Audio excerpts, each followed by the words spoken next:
Монгол улсны 25 оны эхний 3 сарын байдлаар 128 улстай гадаад худалдааны харилцаатай явж байна. За яг одоогор бол гадаад худалдааны тэнцэл нэг алдагдалд ороогүй байна. Тэгвэл уул уурхаан гаралтай бараа бүтээгдэхүүн нийтийн экспортын 94% эзэлж байна. За тэр дундаа нүүрс нь 39%-аар буурчаад байна. Эдийн засаг тийм бас амаргүй цаг үйл бол орж ирж байна л та. Тэгээ аливаа асуудлыг шийдэх хамгийн зөв хэлбэр бол үнэн хэлэх, аргалах биш. Бидэд яг зүгээр нүүрсний улгаанаас биржээрс хууль баталж бас тодорхой ил дод болгосон гэж цаг үеийг гүйцэтгэсэн энэ хууль. Бас үгүйсэхгүй. Тэгвэл үнэн хэлэх. Энэ хууль үнэхээр болж байгаа юм уу? Яг ингэж аргалаад асуудалд хандахад бол бас хэцүү л байгаа. За дээрэс нь яг зүгээр би энэ хуулийн төсөлтэй холбоотой 3-4 юмыг асуумаар байна. Тэгэхээр энэ бодлогын төвшөнд яг үнэхээр энэ хууль энэ уул уурхаан бүтээгдэхүүн экспортыг дэмжиж чадж байгаа юу гэдэг зүйл дээр бас яг үннээ хэлмээр. Үннээ хэлмээр. Тэгээ бирж гэдэг нэг компаниар дамжуулаад байдаг. Тэн дээр бүх урьдчилгаа төлбөрүүд нь гаццсан. Хятад нь урьдчилгаа төлбөрүүдэд хаяад явж байгаа. Сүүлдээ энийг энэ бирж хөрөнгийн бирж өөрөө дансандаа авах хэцүү, улсын орлого олох хэцүү. Хятад нь ямар нэгэн байдлаар югаас юм үлдээгээд явна гэж байхгүй. Энд чинь угаасаа хүссэн үсээгүй хизээ нэгэн цагт яриалцаар яга манай аж ахуйн байгууллагуудыг хохирлгүй бол гэдэг шахалтыг угаасаа шат чатандаа үзүүлдэг.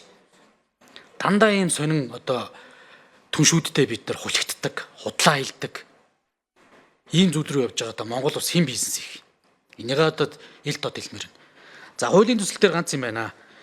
Уул уурхаан бүтээгдэхүүн чанараас болж үнийг өөрчлөх энэ асуудал бол байхгүй шүү. Энэ бол сая дүлгөөн захирал асар худлаа юм ярьж байна. Энэ өөрөө эргээд гарч исэн практик. Эргээд энэ нүүрсний чанарын асуудлуудыг хятад бол нэлээд өндөрсгөж байгаа. Ямар саянд иргэнээр гарч исэн тодорхой нүүрснүүд төр бас тодорхой агуулмждах бодисын хэмжээ их байна гэж зогсоогоод явж исэн.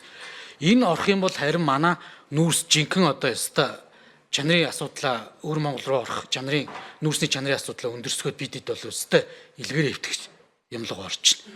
Объем ихсэн үн бол навс унана. Тэгэхээр ийм байдлаар энэ хууль орж ирж байгаа гэдэг бол асар том эрсдэл байна. Энэ бол ерөөсөө байж боломгүй. Энийг бол хилцээвлэгийн үед бол засаараа гэж бодож байгаа. За хоёрдугаарт яг зүгээр уул уурхаан компаниуд, оператор компаниудтайгаа яриад явж исэн бизнесийг тээврээ хийгдэг эрсдлийг нь үүрүүлсэн. Нүүрсээ ачаад эрсдлээсээ гарчих юм дээр тээврийн асуудал дээр нь орооцолтоод хил нөхцөл нь ганц модны цаана гараад асуудал үүссэн. Ганц модны цаана нафтын талбайн түрээс өдөрт 20,000 төгрөг багш тоон тутамд. Тэгээ дүүрсэн татаавалт байхгүй. Гэтэл наатлын цагаад дээр талбаанууд байгаа. Манайх бол тоон тутамд ачих буулгаад ачих хүртлээ 7,000 төгрөг л идэг. Бэс. Одоо юу болж байгааг би мэдэхгүй байна.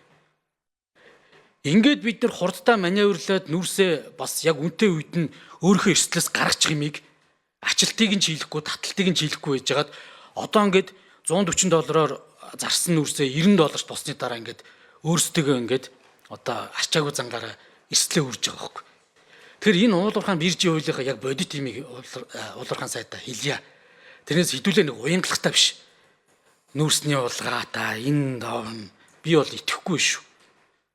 Энэ төр засгийн ажлыг чи ингэж усын хурал дээр орж иж бодит үннээ хэлж шийдэл гардаг болохоос биш уянгалж нэг ийм бараг биржээс эсрэг юм ярьчвал бүгд нүүрсний улгаач болно л тоо. Гэхдээ эн чинь бодит ажиллаж байгаа юм гэдэг зүйлийг хэлмээр байгаа байхгүй. Үннээ хэлэх. Энэ хамгийн сайн чанар. Энэ хамгийн зөв шийдэл. $140 зарсан нүүрстэй бид тэр дорн сайн зэрэг шүү 1 минут. Ачуулаад гаргаад эрслээ худалдаа авагч талдаа өгсөн бол ийм асуудал ярихгүй шүү дээ. Тэгжидл ийм нөхцөл байдал байна. За тэгээд ерөн зөв хил нөхцөлийг тогтоож байгаа юмнууд бас байна.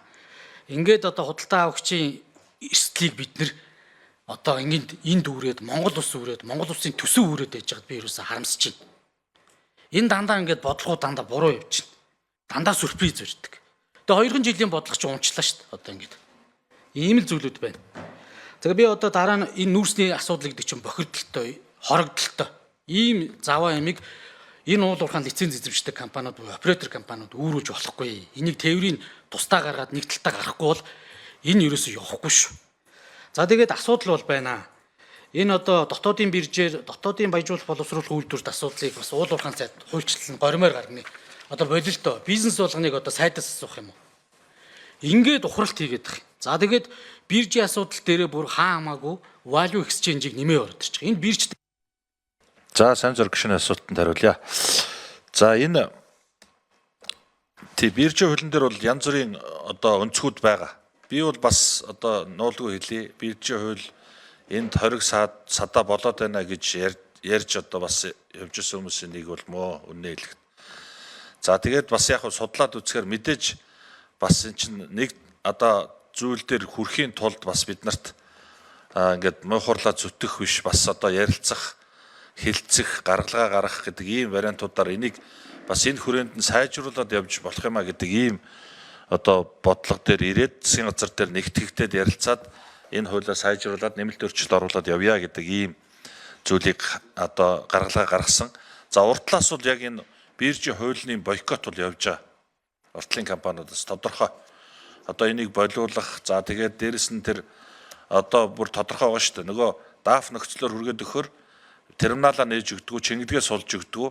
Дахиад бүр яаж юм гэхээр 4 чингэлэг ачаад явдаг машиныг замын нөхцөл байдал гээд ганцхан чингэлэг ачиж явдгаар зохицуулт хийгээд энэ нөгөө овоолгыг багасгахгүй гэдэг энэ бодлого чинь бойкотны бодлого чинь яваалгаа байхгүй. Тэгэхээр бид нар тэрэнд нь одоо тааруулж гэдэг шиг энэ биржийн хуулиа бас ингээд үйлчлэлийн зогсоохын асуудал бас биш. Тэгээ ямар ч байсан нөхцөл байдалтайгаа уялдуулаад сайжруулах гэдэг асуудал.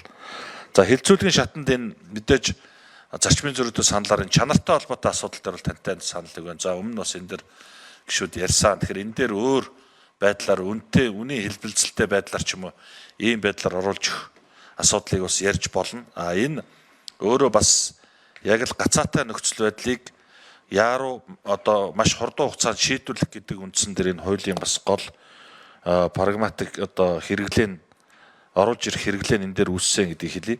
За тээвэр дээр бол энэ хууль батлагдвал тээвэртэй тээвэргүй гэдэг сонголт орж ирээд энэ сонголтын үндсэн дээр яг таны хэлсэн шиг хүн бирж дээр тээвэргүй нүрс худалдаад авал тэр хүн авахгүй байна уу, юундаа ачаад явна, тэмээндээ ачаад явна уу, одоо машиндаа юм уу, чингэлэгдээ ачаад явна уу, яаж гарах гэдэг бол тэнд сонголтыг үлдээж байгаа асуудал учраас борлуулалтыг бол нэмэгдүүлэх юм одоо үр дүнтэй гэдэг байдлаар энэ заалтыг орж ирсэн.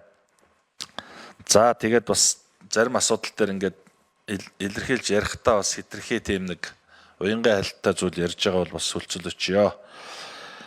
За value exchange-ийг оруулж ирсэн 13 дугаар заалтыг бол та сайн мэдж байгаа. Энэ одоо заалт бол Нямбатар сайдын үед юуны төмөр замын суур бүтэц эзэмшигч компанид одоо эрхийг олгох гэдэг энэ заалт орж ирсэн. Энийг бид нар солиод энэ одоо бүтээгдэхүүн солилцоо буюу value exchange гэдэг ойлголтоор оруулж ирж байгаа. За тэгээд ер нь бол яг вэ бас одоо хилцэж батлагдах шийдвэр гаргах гэдэг утгаараа бас тойрж байгаа асуудлууд бол нуулгүй хэлэхэд байгаа. Агуулгын хувьд бол түрүүний гишүүд хэлсэн концесс бартер оптиктэй бол ижил агуулгатай зүйл бол энд байгаа. Тэгэхээр яг өнөөдрийн байдлаар валютын нөөц, валютаараа шууд төлөөд бүтээн байгуулалт хийх энэ гэдэг асуудал маш хүнд болсон байгаа учраас бид нар энэ аргыг сонгож хуулийн заалт болгож оруулж ирж байгаа. Дахиад худалдаа авах ажиллагааны тухай хуулийн дээр энэ заалтаа мөн давхарлаж удахгүй оруулж ирэхээр яригдж байгаа гэдгийг хэлье.